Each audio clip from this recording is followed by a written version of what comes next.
Once upon a time there was a miller who was known around town for being the teller of great tales. He also had a beautiful daughter, and one night while he was in a pub, he triumphantly boasted one of his tales. "I have a daughter who is not only beautiful, but can also spin straw into gold." Unbeknownst to the miller, one of the king's servants had overheard him and reported directly to his master, the king. The king had the miller brought to him, and as he looked down at the poor miller, he remarked, "That is an art I would really like to see. If your daughter is as skillful as you say, then bring her to my castle tomorrow and I will put her to the test." The miller began to get nervous, but upon orders from the king he did bring his daughter to the castle. When the girl was brought to him and led into a room filled entirely with straw, and giving her only a spinning wheel and reel, he said, "Get to work now, spin all night, and if by morning you have not spun this straw into gold, then I will have your father put to death, and you alongside him." Then he himself locked the room, and as she sat there all alone, she didn't know what to do. For her life, she didn't know how to spin straw into gold, and she lamented upon her father's great tales. As she became more and more afraid, she finally began to cry. Then suddenly a door opened, and a little man stepped inside and said, "Good evening, Mistress Miller. Why are you crying so?" "Oh," answered the girl, "I am supposed to spin the straw into gold, and I do not know how to do it." The little man said, "What will you give me if I spin it for you?" "My necklace," said the girl.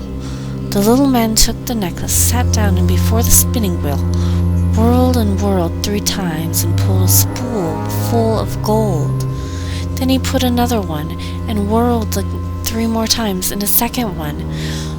So it went on until morning, and then all the straw was spun, and all the spools were filled with gold. At sunrise the king came, and when he saw the gold he was surprised and happy, but his heart became even more greedy for gold. He had the miller's daughter taken to another room filled with straw. It was even larger, and he ordered her to spin in it one night if she valued her life. The girl didn't know what to do, and she cried. Once again the door opened, and the little man appeared. "What will you give me if I spin the straw into gold for you?" "The ring from my finger," answered the girl. The little man took the ring and began to spin once again, and whirled until the spinning wheel spat out gold. By morning he had spun all the straw into glistening gold. The king was happy beyond measure when he saw it, but he still did not have his fill of gold. He had the miller's daughter taken to still a larger room filled with straw, and said, "Tonight you must spin this too. If you succeed, you should be rewarded greatly," he thought. "Even if you are only a miller's daughter, I will not find a richer woman than you in the world." When the girl was alone, the little man returned the 3rd time. He said, "What will you give me if I spin the straw this time?" "I have nothing more I could give you," answered the girl. "Then promise me, after you are queen, your first child." "Queen," the girl thought. "Who knows what'll happen," she replied. And the miller's daughter said, "Yes, I will agree. I will give you my first child." And as she promised what the little man demanded, in return the little man once again spun the straw into gold. When the morning and the king came forward, everything was as he desired. "You shall be my wife," the king declared. The miller's daughter was astounded. How did the little man know? And the beautiful miller's daughter was brought to a chamber and became queen. A year later, she brought a beautiful child into the world. She thought no more about the little man, but suddenly he appeared in her room. "Now give me what you have promised." The queen took fright and offered the little man all the wealth of the kingdom if he would let her keep the child. But the little man said, "No, something living is dearer to me than all the treasures in the world." The queen began lamenting and crying so much that the little man took pity on her and said, I will give you 3 days' time. If then you know my name, you shall keep your child."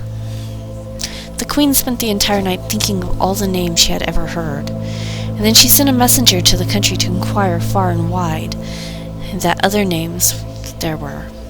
When the little man returned the next day, she began with Casper, Melvin, Balthazar, and said an order of all the names she knew. After each one, the little man said, "That is not my name."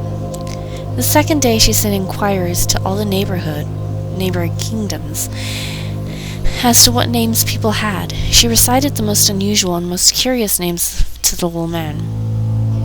"Is your name Bastarib? Mutton calf? The string?" But he always answered, "That is not my name." On the third day the messenger returned and said, "I have not been able to find a single new name, but when I approached a high mountain in the corner of the woods, there was a fox and a hare say good night. I saw a little house. A fire was burning in front of it, and altogether a comical little man was jumping around the fire, hopping on one leg and calling out, 'Today I'll bake, tomorrow I'll brew, then I'll fetch the queen's new child. It is good that no one knows, Rumpelstiltskin is my name.' You can imagine how happy the queen was when she heard the name. Soon afterward the little man came in and asked, 'Now, Madam Queen, what is my name?' First she said, 'Is it Kunz? No.' 'Is your name Heinz?' 'No.' And then the queen thought for a moment.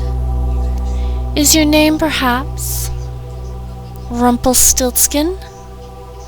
The little man's face turned to anger.